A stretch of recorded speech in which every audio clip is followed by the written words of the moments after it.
How you doing, everybody? I hope you're all well.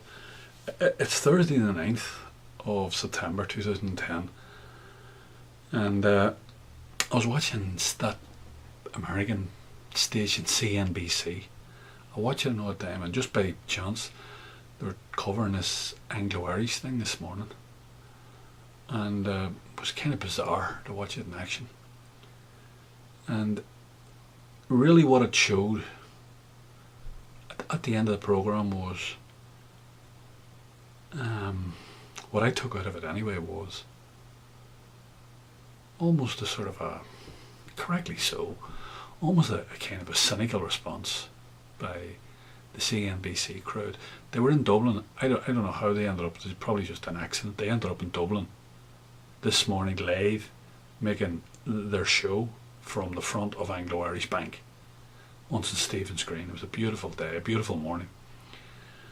And as I was listening to the people that they were interviewing, they interviewed some Labour woman, Joan Burton. I think she's the finance spokesman for the Labour Party. I didn't see her. But I saw them interviewing the CEO, a fellow called Meg Ansley, and he's the CEO of Anglo-Irish Bank.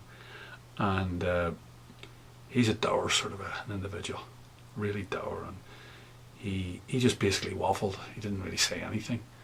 He just basically said it was going to get broken up, and the markets would basically determine all the various, which is true, but sure, that he's not saying anything we don't know. Then we went over to a guy out of the Irish Times, and he's just a scrape. I never know what to do. I never know where they, especially the Irish Times, because they've got gagged effectively by the government and by the courts recently, so they're terrified of saying the wrong thing, so they're not going to say anything. They're basically going to go along with the government line completely and utterly on everything, because they got a €600,000 fine levied against them there in the earlier part of the year.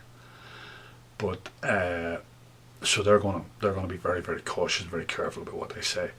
But one of the interesting things was they had the deputy director of the National Treasury Management Agency, and his name is Anthony Linehan, and they had him on. And the only thing I can say about Anthony Linehan was that he was the last one they interviewed, and it was the longest interview. And basically they were asking him about the bonds and the bond spread, and he's involved in raising money for the state. And his immediate boss is the man that we discussed a few videos ago, who earns 1.23 million a year, is a public servant, by the way. And this guy who was on this morning, Anthony Linehan, he's just immediately below him. So he earns, I would think the worst case scenario he would earn $500,000 a year. And probably the best case scenario he'd earn 600,000 or 700,000 a year. But it would be in that price range, it would be in that range. These are public servants, you must remember this. These are people who've dedicated their lives for public service. Okay. So nobody asked, of course, the interviewer never asked him how much, what hymn sheet he was singing of, like, where he was coming from, like, in terms of, every month he wins a mini lotto. Every month a mini lotto was paid in his bank account. Every month. So, of course he's going to say all the right. And anyway, the only reason I raise all this is, it reminds me of what the Irish are. We excel at. We excel at everything to do with the word. The spoken word, the written word, the singing word, the acting word, the poetic word, all aspects of the word. That is our forte.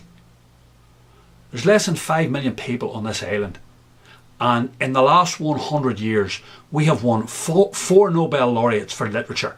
We had Yeats, Shaw, Beckett, and Seamus Heaney. I don't know whether or not Joyce won it or not. Maybe he did win it. I don't think he did. No, I don't think Joyce won it. But both Joyce and Oscar Wilde. Oscar Wilde wasn't alive when the Nobel laureate. Oscar Wilde died the year it was introduced. But if he had lived, he would have been awarded the Nobel laureate. And certainly Joyce should be, because Joyce is considered in the top 3 writers of the 20th century, alongside Tolstoy and whatever. Okay, so that's what we excel at. We don't excel at anything to do with money. If you want somebody to bullshit, we're the champion bullshitters of the world here in Ireland. We can tell you horse balls are lemons and black crows are white. And that's what happened this morning with Anthony Linehan. They should have had Anthony as a PR man for the Titanic. That's what they should have had. Because he'd have turned the greatest maritime loss in history, or one of them, into a success story. Because that's what it came across this morning as. We don't have any problems at all. We don't have any problems at all. We're not the second sickest man in Europe after Greece. No. What's all the problem about? We're fucking flying. We just borrowed 22 billion this year. Didn't tell you how much. First of all, we've got to pay back the 22 billion. But borrowing the 22 billion has cost us about 1.6 billion. Oh, it's unbelievable stuff. That's every year. 1.6 billion every year, not just 1.6 billion. We got to find 1.6 billion for it this year, 1.6 billion for it next year, and 1.6 billion for it. And if we keep it for 10 years, because a lot of it's 10-year bonds, you work out how much it is, how much it's going to cost us.